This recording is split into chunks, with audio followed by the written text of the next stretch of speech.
Hey guys, it's your old cross-country track coach here. Welcome back. Hopefully you got some good information from the other videos. If you haven't seen my other videos, please subscribe and like so that you can see those other videos and they come up on your feed. Today I'm going to talk about summer training, which is always a good one. If you are a new coach and you're able to get the kids over the summer before you start your season, that is a blessing.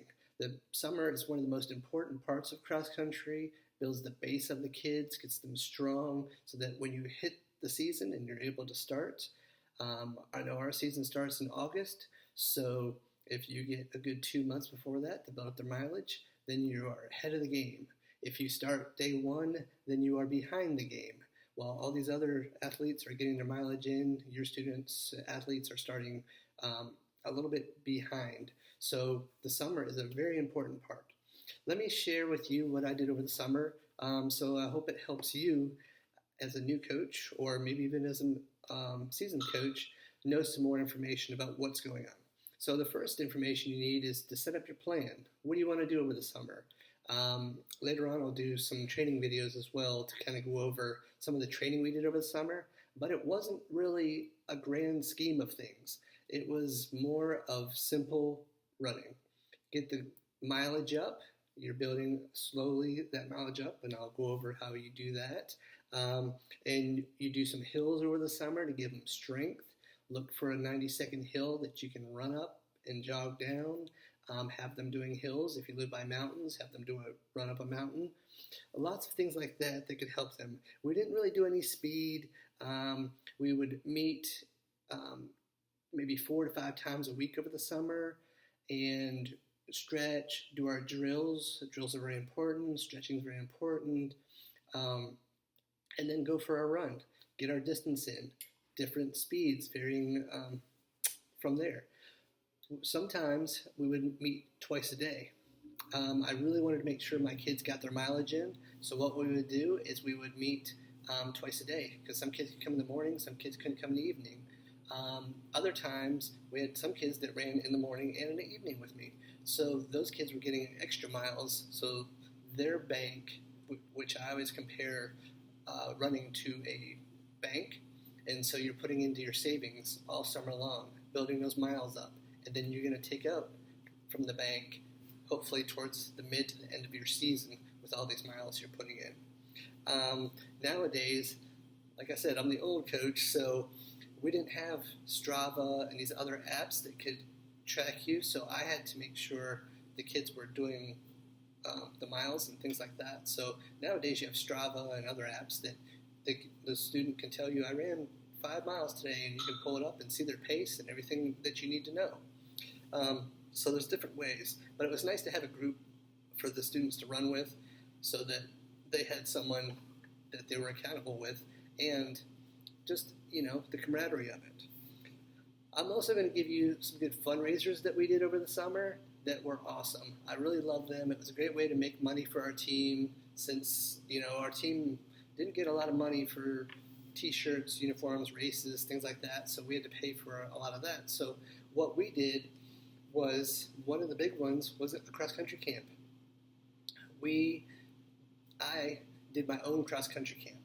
Now, you can go to other camps. We had a great one here. I'm from North Carolina, so we had a great one up in the mountains with NC State. They had a great Adidas camp. We went to that. A couple athletes went to that, and I encouraged them to go to those camps. Those were fun. Usually they were a different week than I did my camp. But I did a camp at the end of this, it was about towards the end of the summer. And it was a week-long camp, about 5 days. And I will do a video on the exact day 1, day 2, day 3 kind of thing if you want to. So in the comments, please comment if you want to know what we did day 1, 2, 3, 4, and 5. But I can just give you an example. Like one day we'd go to the mountains, run up the mountain, run down the mountain. We'd have picnic with food. We would stop by Wendy's and get Frosties. You'd be surprised how much the kids love the Wendy's Frosties after a good day of running. After lunch, we'd kind of sit around, make some goals. Sometimes they have speakers come in, and then we go run the mountain again and come back down. So we got 2 runs in that day, along with some great information. My speakers were kind enough to come to the mountain and meet us for lunch, and they would talk to us about stretching, training, injury prevention, just a lot of good stuff. We also would go swimming one day, so we'd go for a run, go to the pool, go for a swim, different things like that. One of the days was a long run challenge. So the kids, we had a 3-mile loop, but you could also turn it into a 2-mile loop as well in case they wanted to change up the mileage. But they would go for a run. We'd have a water stop.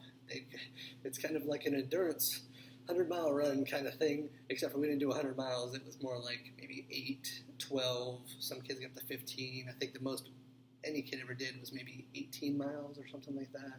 But it was just fun, and they challenged themselves, and they would be proud of themselves that they ran 18 miles or 10 miles, whatever the most they've ever run in their life usually was during that week for that long run. And so it was just a lot of fun and a good challenge. And I would tell them their mileage end of the week and how many miles their long run was. And one of the biggest things they loved was a ring pop. I don't know if you've ever seen a ring pop, but it goes on your hand and it has candy at the top. We would give them out before the long run, and when they're running, they would get tired or whatever, and I said, just suck on a ring pop. And they would get a little sugar, and they really liked those, so that's a real popular one. But we did it as a fundraiser because we would charge the students about $50 a piece. If they couldn't afford it, we would waive the fee, and only I would know that. But it was a great fundraiser. It built up money. They would get a T-shirt at the end of the camp that said, I survived camp, or Camp 2000, whatever. And it was just a fun week, and the kids bonded.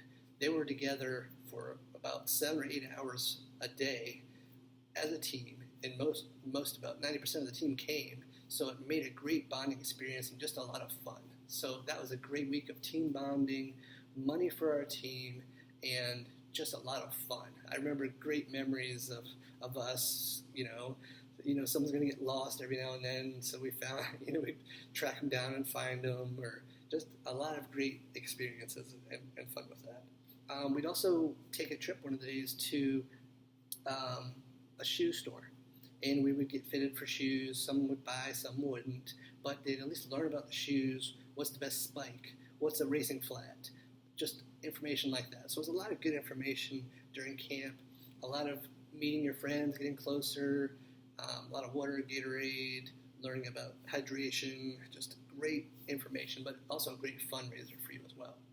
Another great fundraiser we did over the summers, was an alumni run. We would have our alumni race against our current team, and believe it or not, a lot of those races were pretty close.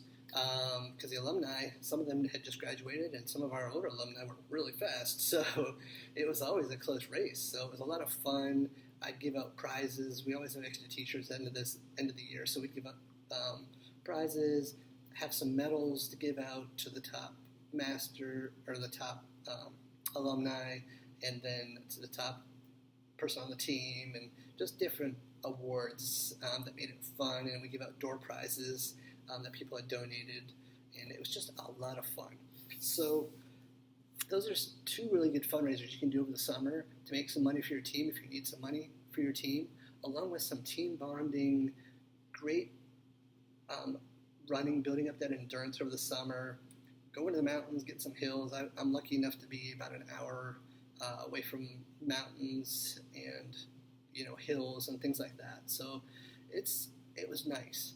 And so I hope you enjoy those ideas. If you really liked them, please hit the like. Please subscribe to my channel. I'm putting more and more content on it as we go. If you have any ideas of things that maybe you're curious about as a new coach or as an older coach that you want to know, please put it in the comments so we can find out more. All right. Thank you guys very much. This is the old track cross-country coach calling it out. I will talk to you all later.